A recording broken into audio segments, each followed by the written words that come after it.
Have you ever worked so hard to achieve a goal and achieved massive success, but after that moment, the success starts to drip through your fingers, and as you're trying to do everything that you can to find that next big break, you realize that it's already too late? No? Well, that's surely a feeling that many YouTubers have felt, and I'm sure it's a feeling that the topic of today's video, Mori, has felt. But how did someone who was gaining anywhere from 300,000 to 1 million views per video back in the early days of his channel barely gain 100,000 views per video in more recent times? How did he get to be in the position he is now, and what is my opinion on the state of his channel? And how did I even discover Mori in the first place?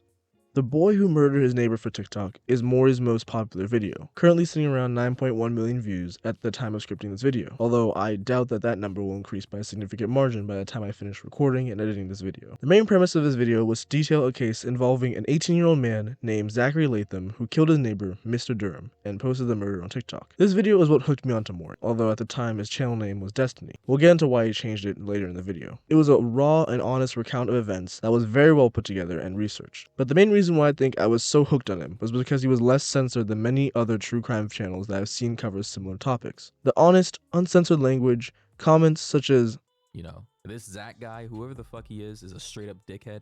Like, he's an actual asshole. And to be honest, I would never want someone like him to be my neighbor because, like, we would definitely be fighting every other week if he was on some bullshit like that while living right next door to me. And the novice feel of the editing help create the positive feel of the channel. It makes you feel like you're looking at stupid people doing stupid things, and your friend is reacting right next to you, making funny remarks and agreeing with all your opinions. I highly recommend this video to anyone looking to start watching this channel. Before this video, Mori was mainly reacting to TikTok/YouTuber drama, with videos such as Tony Lopez just ended his career, Austin McBroomer is a creep, and one of my personal favorites, this TikTok star is extremely dangerous. That one's really good, you should really go check it out. Like, being honest, like, this is not scripted. That one's really good, you should check it out. I'll put a link to it, like, in the description, or it will flash up on screen right now. It's really gross, really disturbing. It's really interesting.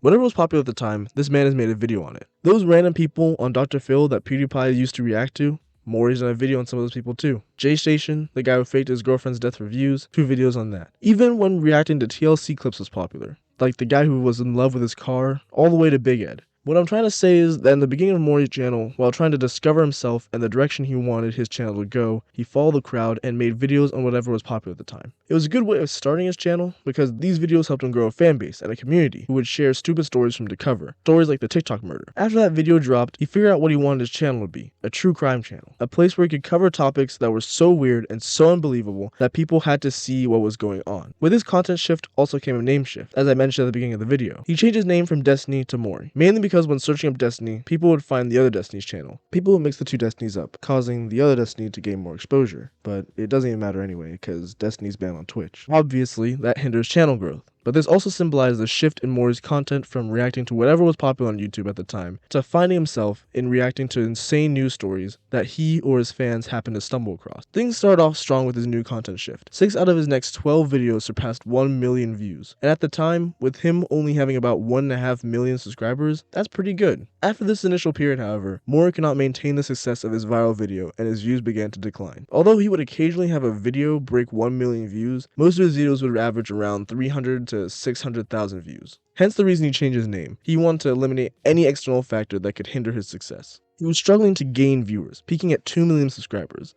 the subscriber count he's currently at today, although admittedly it has gone up a bit. But why is there such a rapid decline in viewers on a channel whose viral video gained 9 million views? Other than the fact that exposure from viral videos doesn't last forever, I believe that the main reason for this is because of his content shift, the very thing that made him popular in the first place. The way he titled his videos were very clickbaity. For example, the boy who killed himself and his entire family. They were made with the intention to draw people in because of how wild the story sounded. But titles with subject matter like this, if too inappropriate, can lead your content to be age restricted. Now this video is a bad example because it gained over 1 million views, but with enough age restrictions, YouTube can eventually stop recommending or limit exposure on your channel. Because at the end of the day, this is an app for kids. After posting "The Killer Who Made a Deal with the Devil," Mori took a 2-month break. He claims it's because of personal reasons and because he moved to a new place, both things that do require a lot of time and energy, but seeing your channel bleed viewers probably also played a part in the decision to take a break as well. He came back, only to post 11 videos in the span of 2 months, all of which barely gained over 100,000 views. You could feel the desperation in every video he posted, trying to get back onto YouTube's good graces and into their algorithm. Before this video starts, please hit the like button as it does help with the algorithm. And if you haven't already, be sure to turn on all notifications so you always know whenever I upload a video. Thank you. But to no avail, and eventually gave up again, taking another break, this one instead spanning for 3 months. It was the videos following his return that I realized that somewhere along the journey, I stopped enjoying his content. If a YouTuber can take a 3-month break and I don't realize until he posts in his community post that he's coming back, then that's a sure tell sign that I stopped enjoying his content. I don't know if it was because I could tell that he was trying to get another viral video so his channel could thrive again, although more recently it seems like he doesn't care about that anymore. Or maybe I stopped watching because although his personality is entertaining, the stories that he covered just stopped piquing my interest. There's only so many times you can hear the same title about someone murdering their significant other, or people shooting up their school, or a TikToker murdering people before they all start to sound the same. Whatever the case, I stopped enjoying his content, wrapping up my journey through the Mori channel.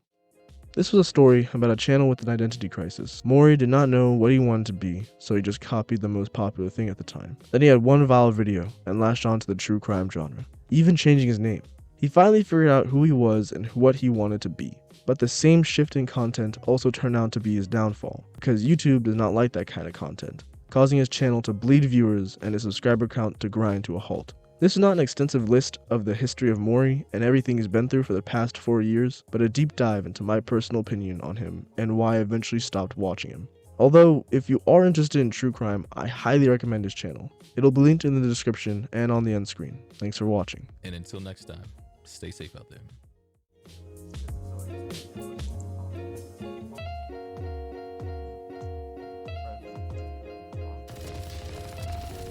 She tried it. She really did. She really tried to win for me. Race is probably... Okay, there's 2 on base.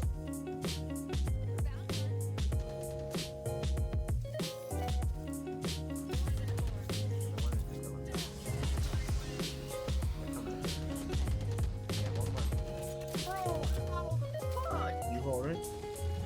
So bullshit.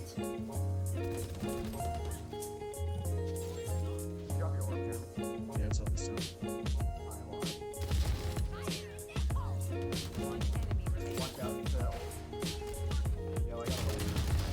I'm just better. I'm literally just the best player in the game with Ares. Oh my gosh.